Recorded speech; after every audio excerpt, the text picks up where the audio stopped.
Hey guys, welcome back. It's Grimreaper coming at you for another video for Raidshadowlegends. Hopefully doing well, and hopefully you are looking at yourselves and are having a great week. It's been a bit quiet on the channel. I've been taking some time away from YouTube and Twitch just to, I suppose, catch up on real life and just take a bit of a break because we've been going pretty hard on the channel. The good news is we will be returning to the hard ways over the weekend and beginning next week. So if you guys are looking forward to seeing more live arena videos and stuff like that, I will be dropping them tomorrow.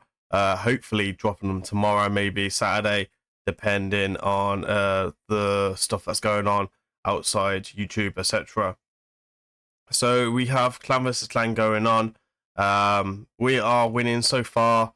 Honestly, I'm somehow top at 400, so hopefully we don't get sniped. To personal rewards are fairly okay, to be honest. I will probably throw this in the Odin if I can win this chunky energy, which I feel like they've reduced. I feel like they've reduced this down, but no, it was 2,400 energy in total. So if we go ahead and win that, I will be throwing that in. Time will tell. If we don't, it is what it is.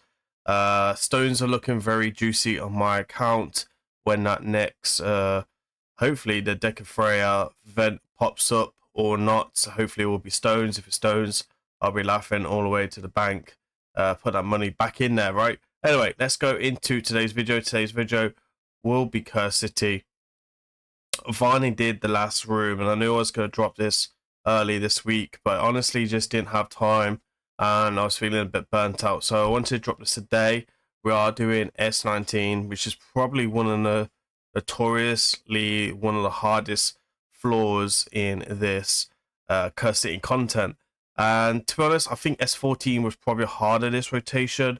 If I'm honest, I don't think this was too bad. This was a bit RNG at the beginning, which is a bit of a nightmare. But other than that,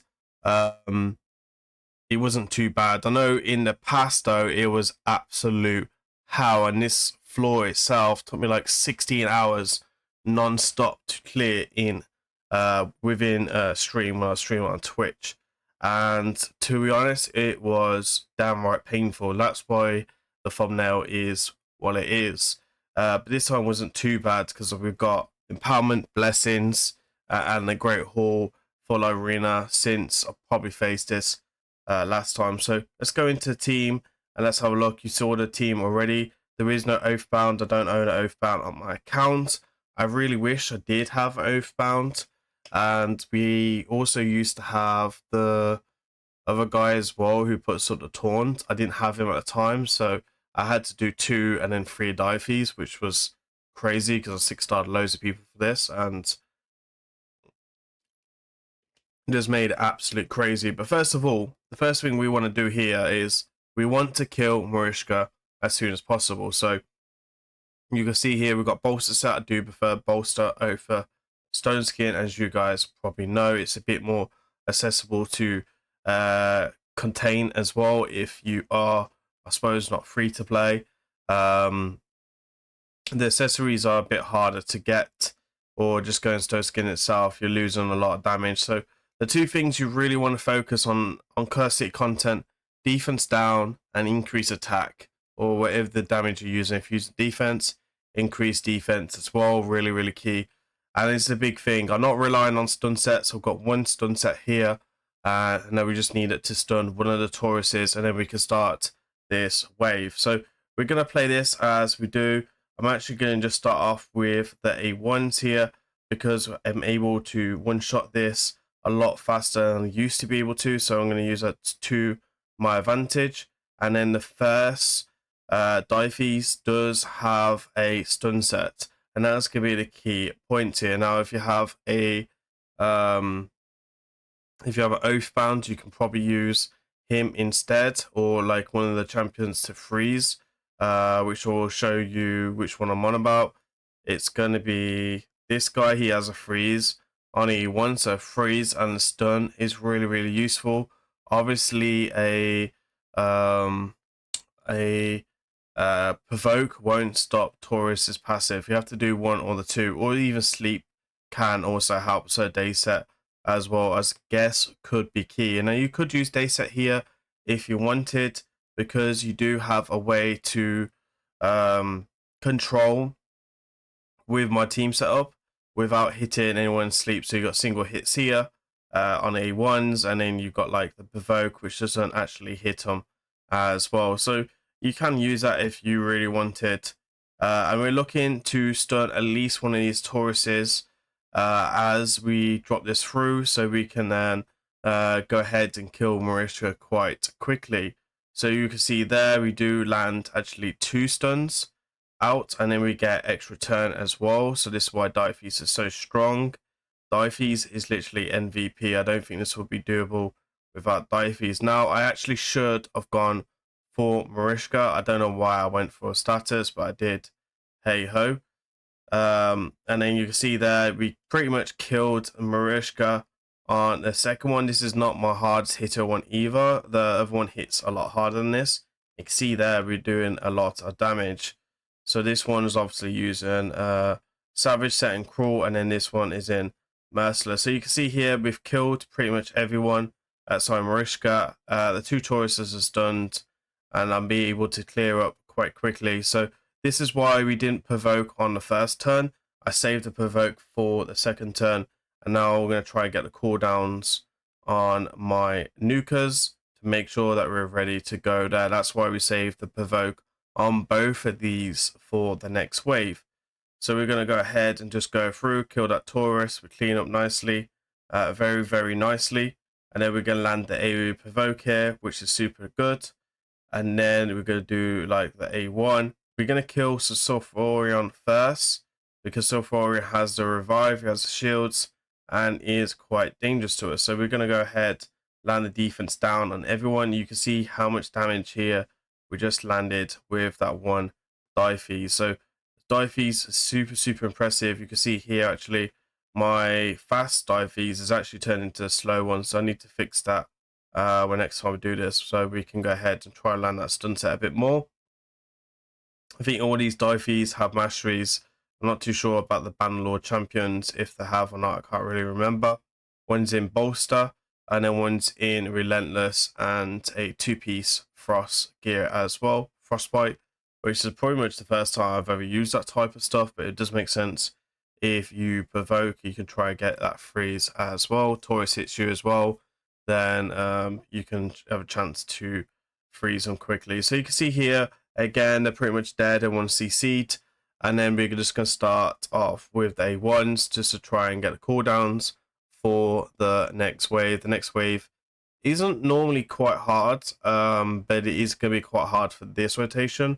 I got through it before this, but I hadn't done my cooldowns, and honestly just got shredded apart by everyone, which is a bit of it is what it is kind of a situation. I did A1 there, try and do turn meter drop with Eagle Eye, but hey ho.